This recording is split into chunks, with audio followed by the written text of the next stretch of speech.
pessoal, hoje nós vamos começar uma aula sobre eletroquímica, um assunto bastante recorrente tanto no Enem quanto nos diversos vestibulares do Brasil.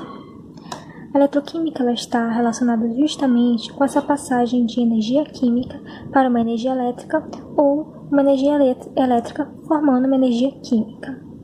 O conceito básico desse assunto é você saber o que é oxidação e o que é redução.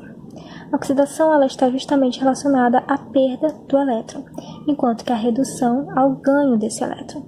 Para você lembrar, você pode associar oxidação com oxidar, então ele está perdendo os elétrons. E na redução é o de recebe, ou seja, está ganhando os elétrons. Aí, a oxidação ela também vai ser sempre relacionada ao ânodo, enquanto que na redução ao cátodo. Para você lembrar, você pode pensar assim, vogal fica com vogal, enquanto consoante fica com a consoante. Em relação aos sinais, ela vai mudar para pilha e para eletrólise. No caso da pilha, o ânodo ele sempre vai estar relacionado ao lado negativo, enquanto que o cátodo ao lado positivo. Na eletrólise vai ser o contrário, o ânodo vai ser o lado positivo e o cátodo o lado negativo.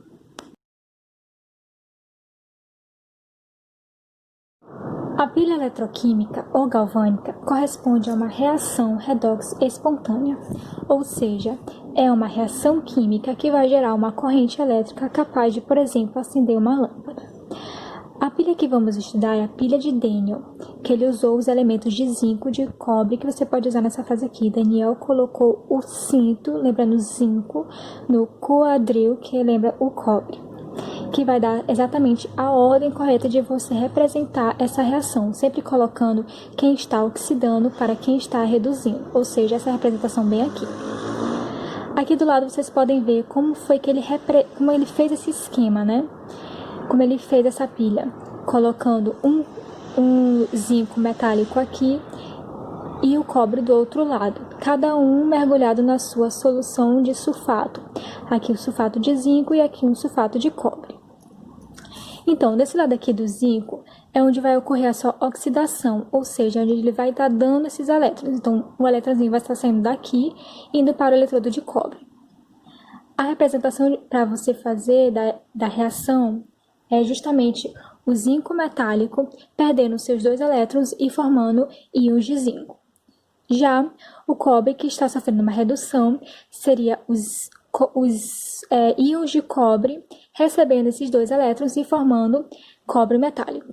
Como está formando cobre metálico, vai haver um acúmulo de massa no eletrodo de cobre. Já do outro lado, vai haver uma perda de massa, já que o zinco metálico está diminuindo. Essa pontezinha bem aqui, ela é chamada de ponte salina e ela serve para dar continuidade ao funcionamento da pilha. Porque quando você começa a liberar muitos íons de zinco, você vai tornando essa solução aqui com muitas cargas positivas.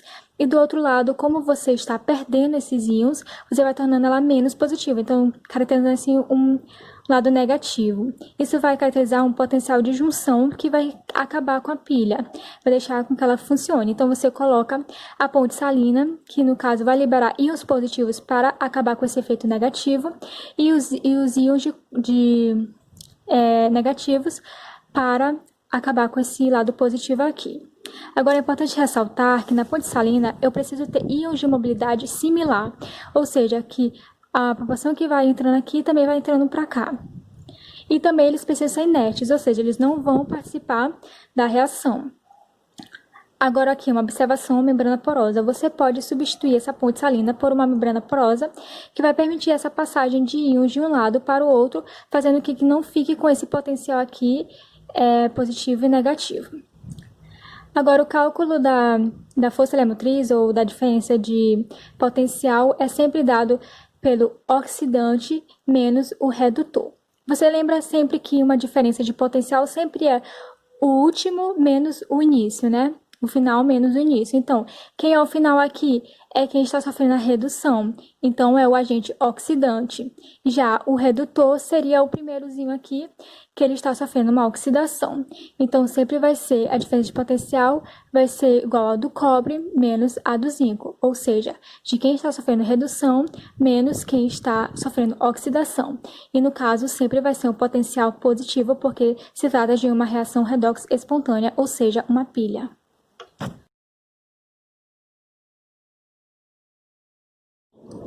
A eletrólise corresponde a uma reação redox não espontânea, ou seja, agora eu vou precisar de um gerador capaz de gerar uma corrente contínua e assim fazer uma reação química acontecer. Na representação, você precisa ter dois eletrodos inertes, como por exemplo a platina, que é um elemento mais caro, e uma grafite, que é um elemento mais barato. E aqui dentro, nessa parte líquida, você pode ter dois componentes, tanto compostos iônicos fundidos, ou seja, sem o uso da água, caracterizando a eletrólise ígnea, ou uma solução aquosa, no caso de base, ácidos sais, caracterizando uma eletrólise aquosa. Na eletrólise ígnea, ela é um pouco mais simples, porque primeiramente você só vai precisar fundir mesmo esse elemento, como eu representei aqui, um cloreto de sódio, fundindo ele a uma temperatura bem alta, você pode formar íons de sódio e íons de cloro. Assim você já vai começar a perceber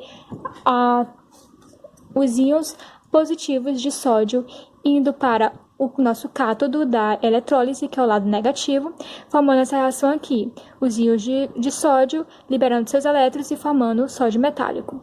Já os íons de cloro, que são cargas negativas, ele vai para o nosso lado positivo da eletrólise, que corresponde ao ânodo. Então, ele libera os seus dois elétrons, já que ele está sofrendo uma oxidação, ele está dando os elétrons, e formando cloro 2. Por que é um cloro 2? Porque ele corresponde a um ametal. E ametal ele sempre tem que estar ao par, porque eles são instáveis separadamente.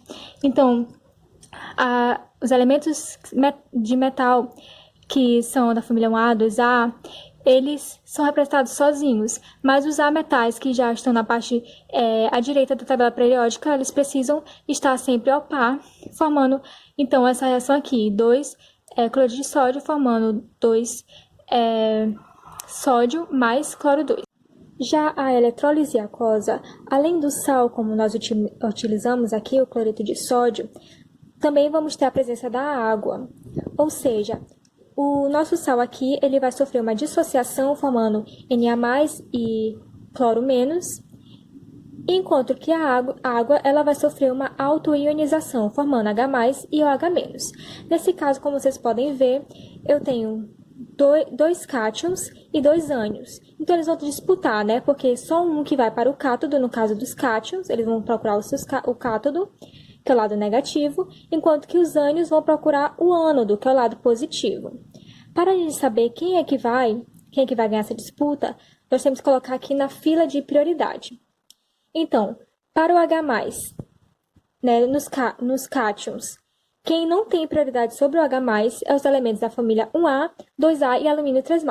Por isso, que aqui na equação, quem ganhou foi o H+, recebendo aqui os seus dois elétrons, já que ele está sofrendo uma redução, e formando H2.